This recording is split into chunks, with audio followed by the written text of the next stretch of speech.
Movies explain में आपका स्वागत है। 5 लोग एक साथ एक खुफिया कमरे में कैद हैं। उनके सिर पर लोहे की बाल्टियां बंधी हैं। उनके सामने एक जंजीर है जो उन्हें आगे तेजी से घूमती हुई एक बिजली वाली आ रही, इसलिए क्योंकि उन पांचों ने अपनी स्वार्थ के कारण दूसरों को अपनी जान गंवाने कर मजबूर किया। अब केवल अपने अंदर के पाप को आजाद करके ही वे अपनी जान बचा सकते हैं। जंजीर को रोकने के लिए उन्हें अपना खून बहाना होगा, लेकिन कोई भी इसका मतलब नहीं समझ पाया। जंजीर छोटी होती जा रही थी, सब लोग बस मरने ही वाले थे।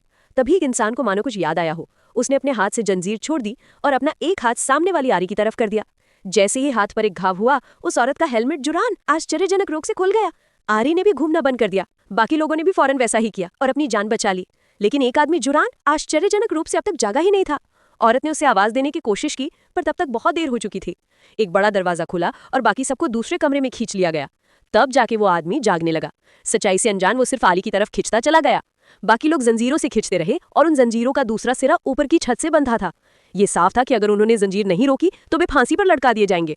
तभी उनके सामने 3 सिरिंज गिरी। डरावनी गुड़िया ने भी बचने का तरीका बताया। पता चला कि ये चाल सामने खड़ी छोटे बालों वाली लड़की के लिए था। एक डकैती के दौरान उसकी वजह से एक राहगीर की मौत हो गई थी, लेकिन अब उसे भी जहर का इंजेक्शन दे दिया गया था और उसका तोड़ सामने पड़ी 3 सिरिंज में से एक में था। बाकी में बहुत तेज सल्फ्यूरिक एसिड था। छोटे बालों वाली लड़की चुनने की हिम्मत नहीं कर पा रही थी। जंजीरों ने फौरन सबको ऊपर खींचना शुरू कर दिया। कुछ ही देर में सबका दम घटने से मौत हो जाती।